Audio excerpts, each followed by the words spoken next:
여러분 안녕하십니까. 이번 시간 지난 시간에 이어서 챕터 3 재무제표의 분석 연습 문제 7번부터 12번까지 풀어나가 보도록 하겠습니다. 외워야 될 게 많으신 것 같지만 문제를 반복해서 보시다 보면 어느덧 몸에 약간 체화되어서 잘 적응하실 수 있을 거라 믿습니다. 자, 7번 보시겠습니다. 자기자본 승수 1.43, 그쵸? 총자산 회전율은 1.87, 매출액 순이익률은 6.05%입니다. 다들 용어들이 익숙하지 않은 용어들의 나열이죠. 그리고 이 회사의 ROE는 얼마인가?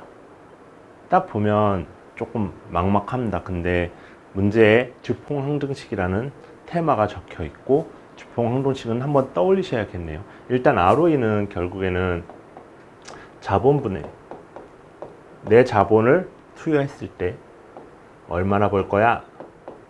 얼마나 잘 벌고 있나? 이걸 보는 수치죠. 근데 이 식을 쪼개버린 게 세 가지 요소로 쪼개버린 게 대표적으로 주폭항등식이죠. ROE는 매출액분의 순이익, 그리고 총자산분의 매출액, 총자기자본분의 총자산, 이거를 거꾸로 계산하면 얘랑 없어지고 매출액이랑 없어지고 이렇게 없어지면 남는 게 총자기자본의 순이익이다.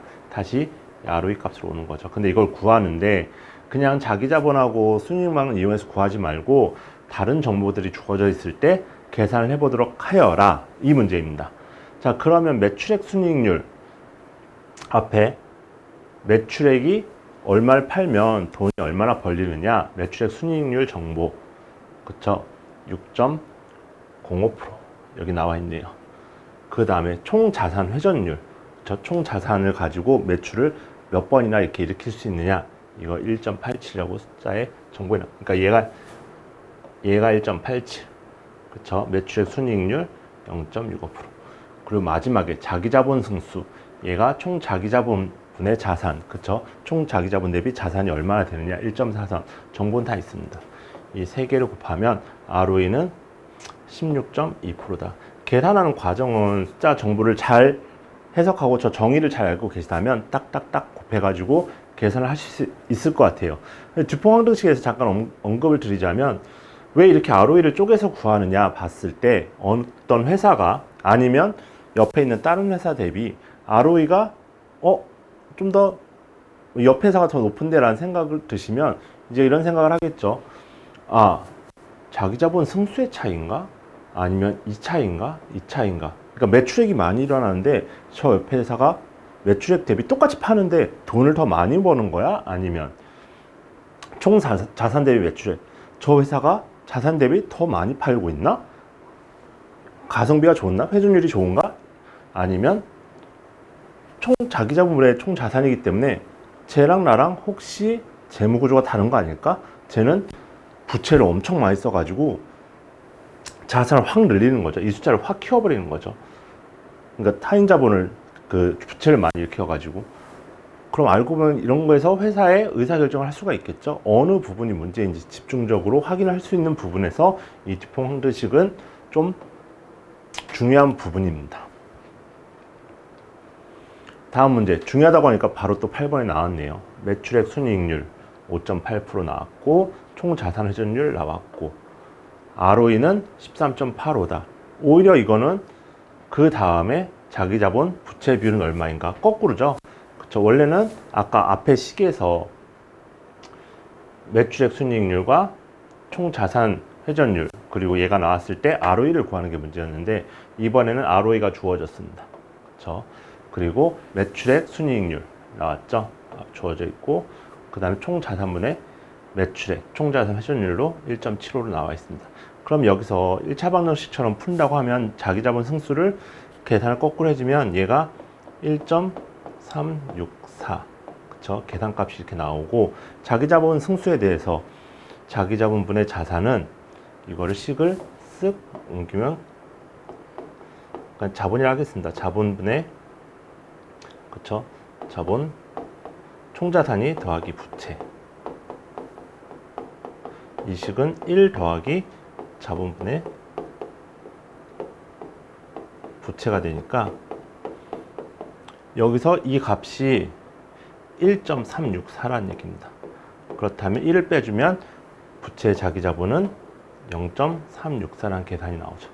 내용을 잘 알고 계신다고 하면 계산은 그렇게 어렵지 않네? 근데 다시 한번 곱씹어 보셔야 될 건 이거 매출액 순이익률, 총자산 회전율, 자기자본 승수로 ROE를 구할 수 있다는 정보를 다시 한번 되새기셨으면 좋겠네요. 9번입니다. 현금의 원천과 사용.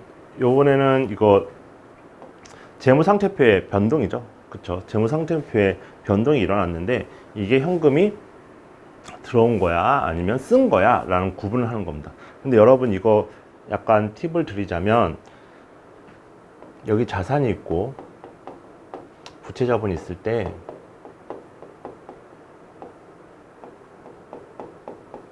최상위에 있는 게 현금이었어요.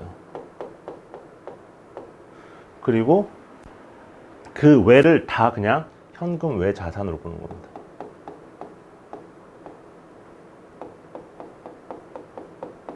그렇다고 한다면 이 변동분을 계산할 때 현금의 변동분을 계산할 때 보세요. 자산은 부채 더하기 자본, 변동분을 계산할 때 근데 여기서 현금하고 현금의 자산을 묶어버리면 현금은 부채 자본 빼기 현금 외 자산입니다.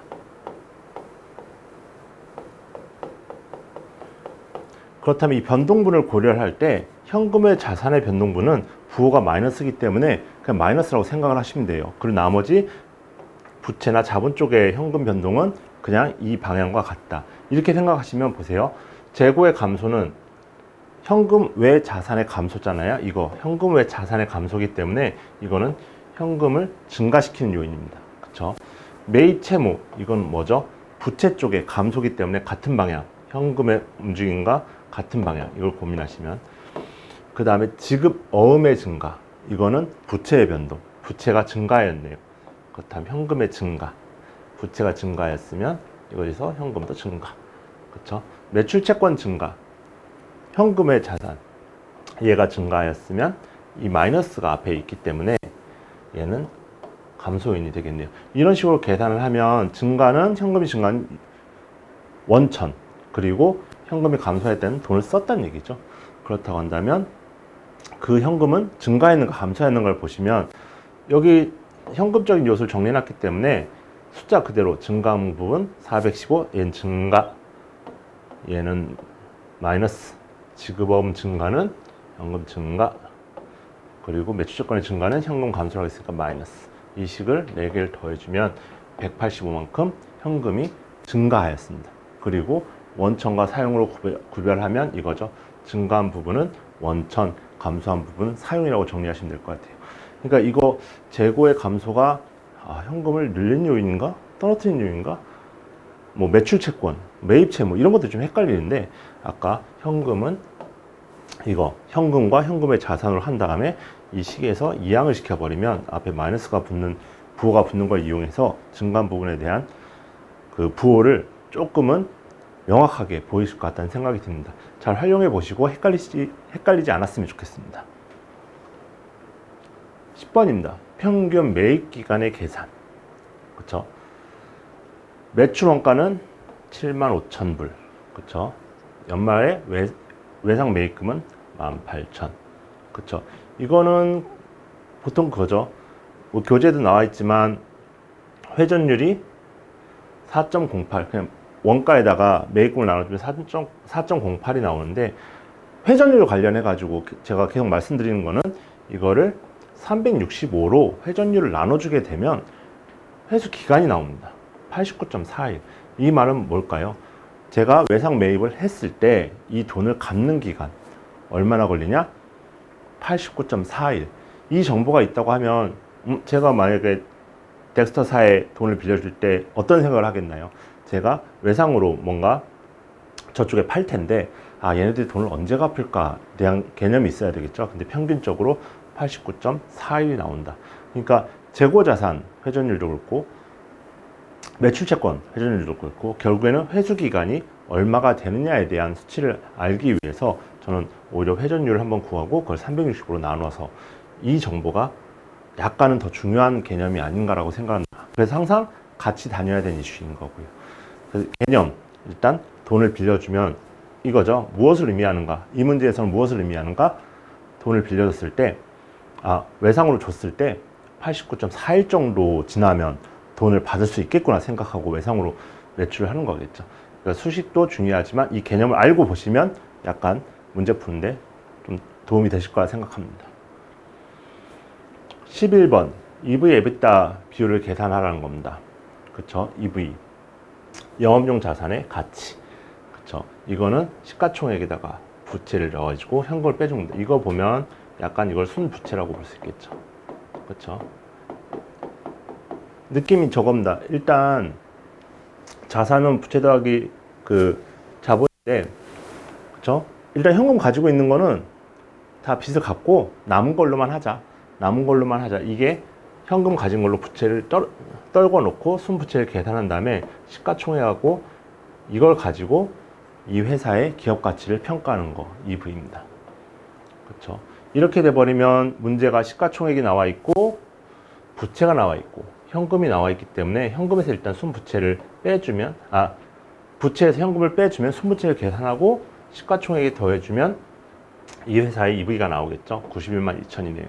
그러니까 이거를 공식을 외운다기보다는 현금으로 일단 부채를 갖고 남은 거랑 그 주가의 그 현재가인 시가총액을 합해가지고 이 회사의 가치를 바라보자는 게 EV의 개념이에요. 그렇기 때문에 91만 2천. 그러면 EBITDA, 그쵸? EBIT와 17만 8천의 유무형 감가상각비를 나타내고 있다. 그러면 EBITDA는 여기다가 감가상각비, 이거 예전에 OCF, 영업으로 해서 현금을 의미죠. 그쵸? 이거는 유사하죠. 여기 물론 세금이 빠져있긴 하지만 이건 아직 세금까지 고려를 하지 않고 계산하는 게 OCF랑 약간 차이가 나는 EBITDA 값입니다. 이거는 주어져 있으니까 EBIT가 주어져 있고 감가상각비가 주어져 있기 때문에 두 개를 더하면 27만 3천. 그래서 이 비율이 얼마가 되느냐? 3.34배. 그냥 숫자를 나눠주는 거죠. EV 나누기 비율이라고 했으니까 EV 나누기 EBITDA 비율 계산을 하면 3.34. 이거는 의미는 뭐냐면 이 회사의 가치, 제가 이 회사를 만약에 그냥 사러 갔다, 회사를 그냥 뭐 시장가에 가는 것처럼 살 수는 없지만 대충 이 회사를 가치를 계산해 봤을 때 91만 2천 정도가 나오는데, 이 회사가 약간 그 영업 활동 현금 흐름과 비슷하잖아요. 현금 흐름 창출 능력이 27만 3천.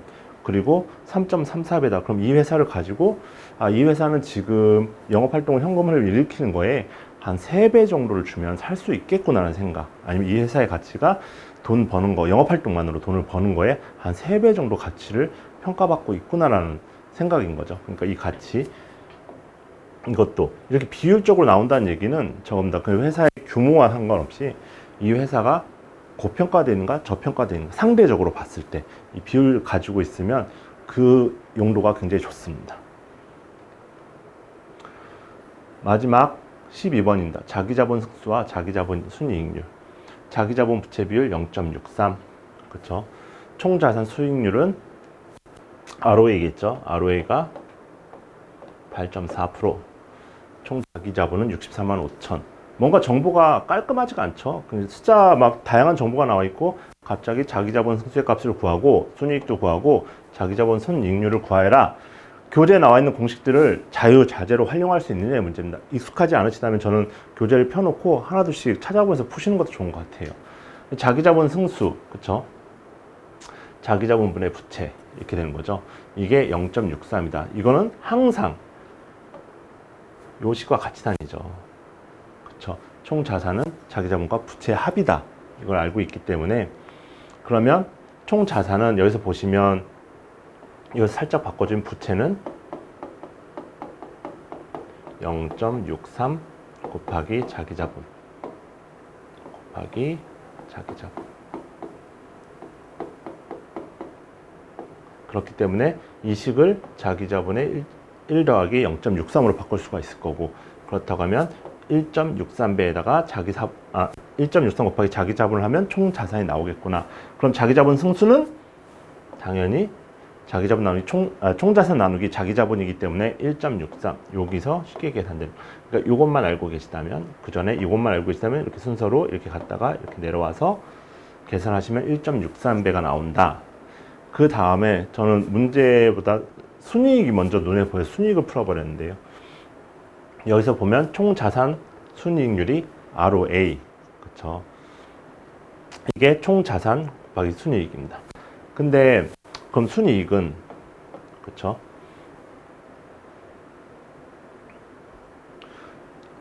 ROA 곱하기 총자산이잖아요. 근데 ROA 값이 주어져 있죠. 8.4%. 그럼 얘가 8.4%. 그쵸? 8.4%. 그리고 총자산만 구하면 되는 겁니다. 근데 총자산은 자기자본이 주어져 있잖아요. 64만 5천. 여기에 64만 5천에다가 위에서 구한 1.63이라는 배수를 활용해가지고 총자산이 105만 1,350입니다. 그렇다고 한다면 총자산 여기 나왔으니까 계산했으니까 두 개를 곱해주면 88,311.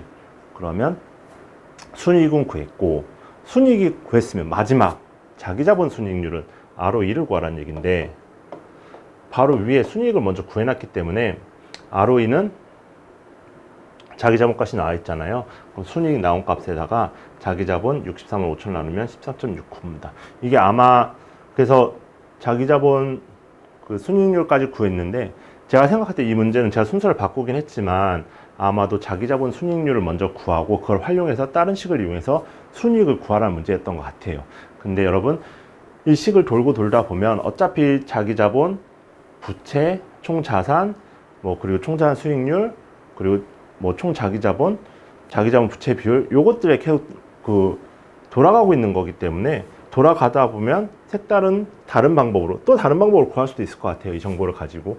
그렇다고 한다면 자기한테 쉬운 거 이렇게 문제를 풀다가 먼저 얻어 걸리는 거 먼저 숫자를 구하고 나면 나머지 문제를 쉽게 정리할 수 있다고 생각을 합니다. 지금까지 문제를 봤는데요. 계산해야 될 양들이 많습니다. 이게 한 문제를 길게 계산한다기보다는 하나 구하고 또 하나 구하고, 이 정의 알고 있느냐, 이 정의는 알고 있느냐, 그리고 이거의 의미를 갖고 있느냐의 문제가 대부분인데, 많습니다. 내용이 많아서 그냥 항상 책을 좀 보시고 또 찾아보시고 하는데 시간이 오래 걸리시겠지만 한번 잘 정리를 해두면 나중에 잘 활용하시는 데 도움이 많이 될 것 같습니다. 감사합니다.